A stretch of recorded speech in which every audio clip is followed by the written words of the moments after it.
The biggest challenge of a CMO in a B2B company today, you don't really own any of the three main KPIs of the company. You do not own net retention, you do not own ARR or revenue, and unfortunately, you don't really own pipeline generation. If you want to become a marketing leader, got to come back to the business. And if that scares you, good.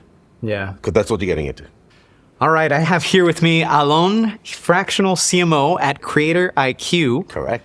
Alon, thank you so much for coming on Master SaaS Lives. Always happy to be here, and thank you for inviting me. Of course. Now, I'm hoping maybe we can just start off with tell us a little bit about CreatorIQ and what you do there as a fractional CMO. Yeah, for sure. So CreatorIQ is the leading enterprise creator-led marketing platform, otherwise known as influencer marketing. Basically, we enable brands and agencies of all sizes to progress their growth and meet their objectives by driving their influencer marketing to be as efficient and as great as paid, earned, and owned marketing across everything they do. Oof, I love TikTok, Meta, everything involved. Very cool. Perfect. So yeah, let's dive right in. So one of the fun questions we like to start off with is there a crazy marketing tactic or campaign that you tried that maybe surprised you after you're like, yeah, sure, let's try it on. It ended up working pretty well. Yeah, so I think in this day and age, anything crazy is cool and fun, but you got to go back to basics. But I will talk about crazy. So a few prior years ago, a company many years ago called Customer with a K. Okay. When I was there, we dabbled quite a bit in guerrilla marketing, like literally like old school guerrilla marketing. Oh, this is great. Hand-to-hand battle. And the fun thing we did was our main competitor, the bullseye one we went after, was Zendesk. Very apparent that we tried to displace them and did so in a nice way. While I respect Zendesk a lot and a great company. And they had their main event in New York City between two blocks, literally in the middle of a block on 18th Street. I remember very clearly. And what we did is we armed our BDRs to have bagels, and it's like everything bagels, because our mantra was then you can know everything about every customer with a K. Yeah. And everybody who came, either off the subway, walking, or cabs, got out and got a bagel from us and a flyer. We took over the coffee shop in the entrance. On the way there, the people stopped by to get coffee and bagels, got them free coffees and free treats. So literally the whole event was swarmed with our stuff without doing even one single paid advertising or anything. Just very simple guerrilla marketing battle and handing out stuff and giving away tchotchkes on the way there. And it actually drove a lot of interest and traffic and peaks, and it was very cool. This is amazing. Yeah. What a great way to start. Man, I almost want to dive down there, but let's talk about the current landscape in 2023. There's not as many net new buyers. People are being much more careful with their spend, which is now leading a lot of companies to look at their customers and say, hey, how can we better serve them? Maybe is there different product suites? I'm wondering if that's something you're doing right now at CreatorIQ, and if so, could you share maybe a customer marketing tactic that has worked well for you? Yeah, so I'm not sure if there's not a lot of buyers. It takes longer, and you have to go deeper in the buying cycle and the buying committee in order to convert. That's great. And therefore, if you have companies that are especially upmarket, mid-market enterprise that you can do more with, it's a wallet share conversation. So first of all, it's about, are they adopting your entire gamut of products, i.e. the platform, and then on top of it, everything from insights, packages. We definitely, lifecycle marketing, I think that is important, and of course we do that. Yeah. The second is, if it's an enterprise customer or client, are you going to different buying committees or buying groups, i.e. an account, as we call it in the CRM? So, for example, we sell to big brands, so these brands are actually a conglomerate of brands. So you might be selling to these two brands, but there's another 20 brands, either internationally or in adjacent markets. How are you expanding there? And the tactics to do that, of course, are true ABM methodology around custom data, understanding the customers, but it's all about value. You're showing them value because you are actually showing return on creator spend, return on their advertising, return across everything they do to reach the audiences. And if you do that, that's strategy. So a little bit of tactics. Yeah. One thing I'm always a big believer in is how do you bring the customers around value, not about your product, about value to them, to the forefront. You showcase them, which then usually influences their peer or peer companies, lookalikes, right? So we love to showcase our events, and we do very, very good events that place people together and enable them to have intimate connections, just like every event or in-person happening should be. And we drive our customers to be there. Significant part of our roadshows and our events are with our clients, because we believe that if clients come and talk about value and about vision and trends, by default, they're influencing for us. So if you drive value to them, then they will sell on your behalf. So maybe a follow-up question. I know that was very like customer marketing focused, but maybe marketing as a whole, how do you think marketing can make the biggest impact today? Okay, so we got to dissect that, right? So Yes. today, meaning every dollar is scrutinized or you got to justify. One of our big themes this year is effective marketing. Yeah. Because even if you're a brand selling to consumers, whether online, direct to consumer, or a big brand selling jewelry or something high end with customer service, you got to show effectiveness way more than before. Yeah. And especially in B2B software, like we all know that everything around you do has to show somewhat path to return or demand or pipeline, somewhat to the money, right? Yeah. Yeah. So the story there is you got to just try and measure everything. I think that's the simplest thing I would say. Okay. And if you try and measure everything and you're able to use that and you're able to show that what you're spending on is connected to your business outcomes, then probably that's going to be your easiest path to get the budget, retain and increase your budget, Yeah. and even explore new things. I like what you said there, because I don't think maybe enough of us think about how are we tying it back to business outcomes. You got to start there because, let's take examples. Like Sure. you're going to do a massive event. Great. What's the outcome? Yeah. What's the definition of success?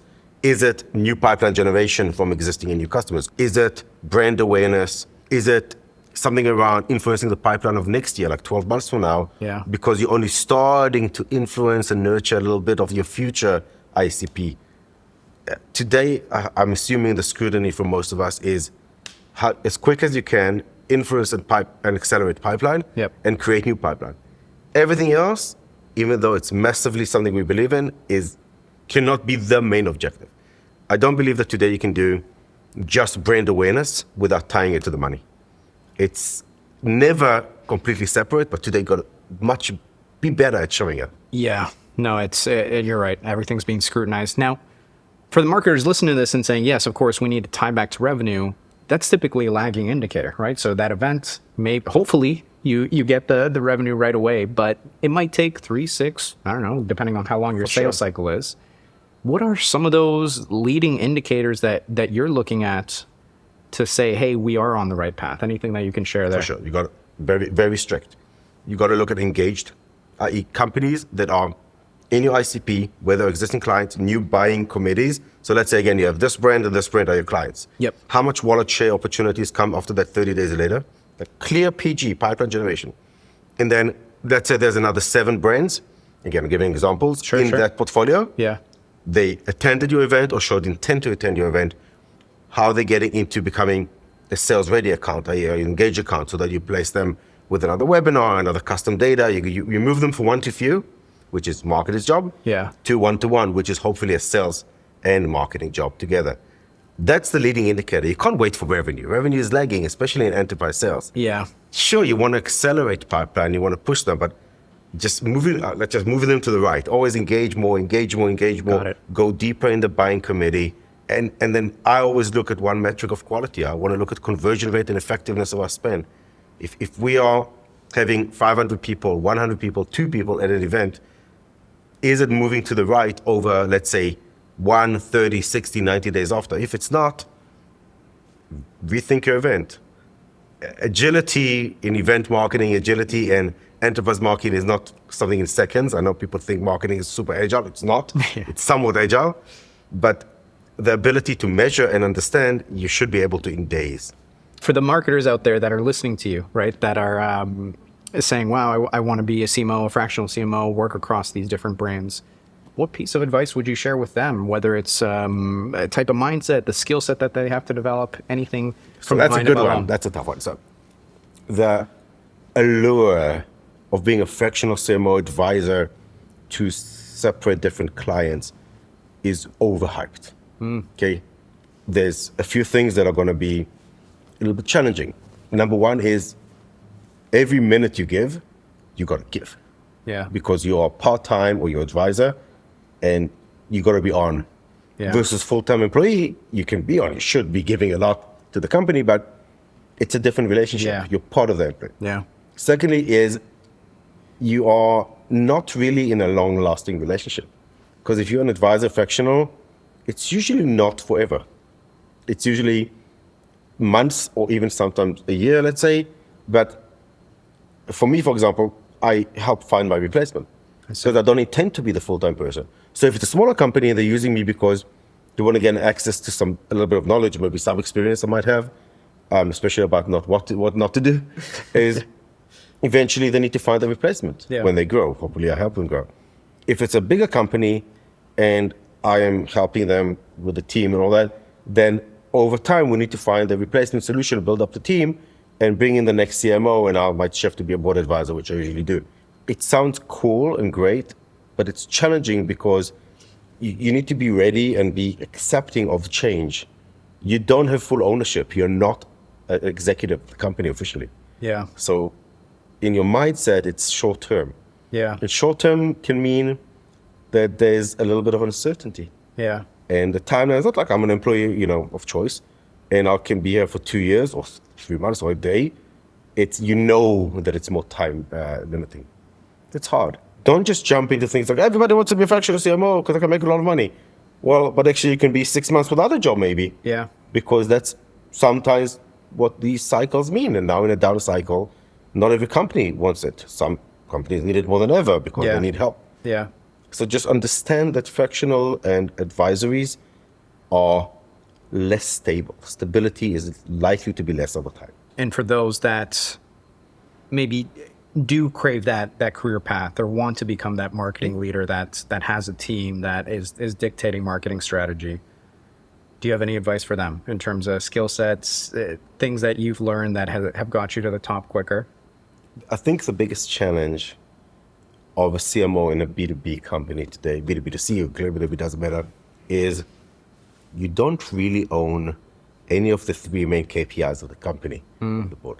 You do not own net retention, you do not own ARR or revenue, and unfortunately you don't really own pipeline generation because you need sales to put it into pipeline. That's their job. Wow. You are driving it, influencing it, and have a big stake in it, but you don't own PG. If you want to become a marketing leader, you need to understand that. Always tied back to those.